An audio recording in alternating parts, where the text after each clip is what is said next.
Shalom, kembali lagi dengan saya dalam segmen Teduh with SS.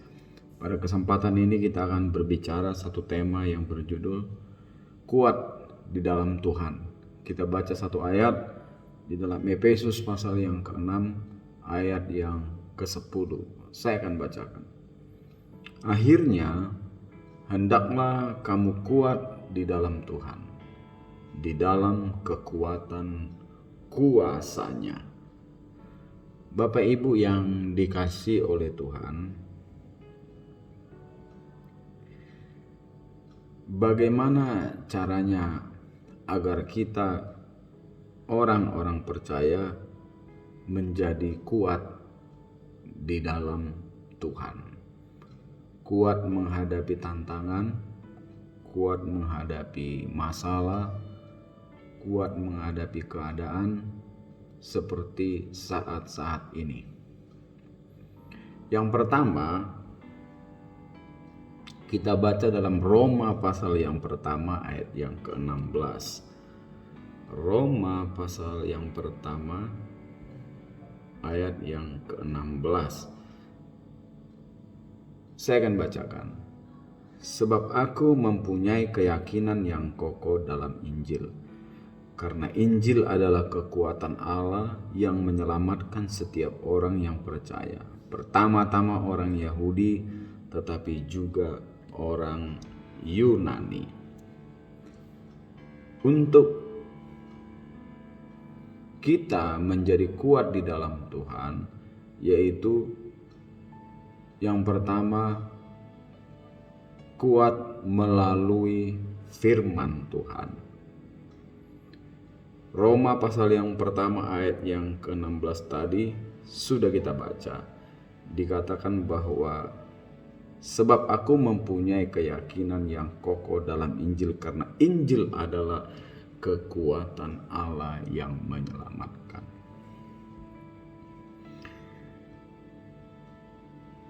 Ketika kita merenungkan kebenaran firman Allah setiap saat, mendengar dan melakukan apa yang dikehendaki oleh Allah, maka kita akan kuat menghadapi tekanan apapun di dalam hidup ini. Kita tahu bahwa iblis adalah bapak segala pembohong. Saat ini dia sedang bekerja keras ingin menjatuhkan kita anak-anak Tuhan. Tetapi ketika kita memiliki firman Allah, maka firman Allah inilah yang akan memberikan kekuatan kepada kita dalam menghadapi apapun dalam hidup ini. Yang kedua, bagaimana caranya supaya kita kuat di dalam Tuhan menghadapi segala macam persoalan dalam hidup ini? Yang kedua ialah berdoa melalui doa. Yakobus pasal yang kelima ayat yang ke-16. Yakobus pasal yang kelima ayat yang ke-16. Saya akan bacakan. Karena itu hendaklah kamu saling mengaku dosamu dan saling mendoakan supaya kamu sembuh. Doa orang yang benar bila dengan yakin didoakan sangat besar kuasanya. Jadi kita mendapat kekuatan, mendapat kuasa dari Tuhan, maka kita dapatkan melalui doa. Doa berarti menghadirkan kuasa Tuhan untuk membentengi kehidupan kita menghadapi segala masalah dalam hidup ini. Doa adalah napas hidup orang percaya. Doa memampukan kita untuk kita melawan tipu daya iblis yang ingin menjatuhkan kita. Kita menjadi kuat. Itu yang kedua. Yang ketiga, melalui Roh Kudus. 2 Korintus 4 ayat yang ke-7 kita baca. 2 Korintus 4 ayat yang ke-7 saya akan bacakan.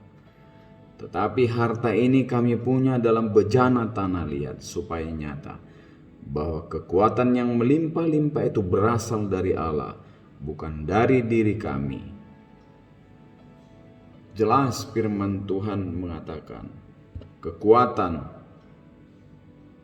itu berasal dari Allah, yaitu melalui Roh Kudusnya dalam kehidupan kita orang-orang percaya. Kita yang lemah akan diberi kuasa oleh Roh Kudus sehingga kita mampu bertahan, sekaligus kita kuat dalam menghadapi kesulitan-kesulitan di dalam hidup ini.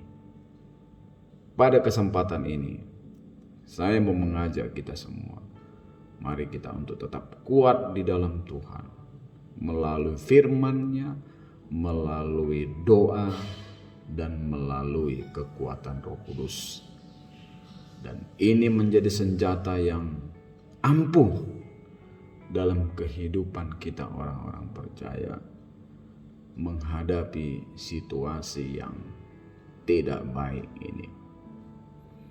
Di hari-hari ini, saya yang tinggal di Jawa Tengah, kota Salatiga dan sekitarnya, dekat dengan Solo dan Semarang, bahkan tidak jauh juga dari kota Kudus. Saat ini COVID-19 merajalela, bahkan kota Kudus dinyatakan sebagai status zona hitam karena ada varian baru dikatakan masuk ke Kudus, varian COVID-19 yang sangat berbahaya. Ini menakutkan. Ini membuat kita menjadi cemas, khawatir, dan ragu. Tetapi lewat kebenaran firman Tuhan pada kesempatan ini, mari kita semakin dekat mendengarkan firman Tuhan, melakukan firman Tuhan. Di sana ada kekuatan. Dan sembari kita banyak berdoa kepada Tuhan, menyerahkan diri kita kepada Tuhan, sebab kekuatan yang paling dahsyat di bawah kolong langit ini adalah doa-doa orang benar. Dan lewat kuasa Roh Kudusnya memampukan kita untuk berjalan di dalam keadaan yang sukar ini. Kiranya lewat firman Tuhan ini kita menjadi kuat di dalam Tuhan. Terima kasih. Tuhan Yesus memberkati kita semua. Amin.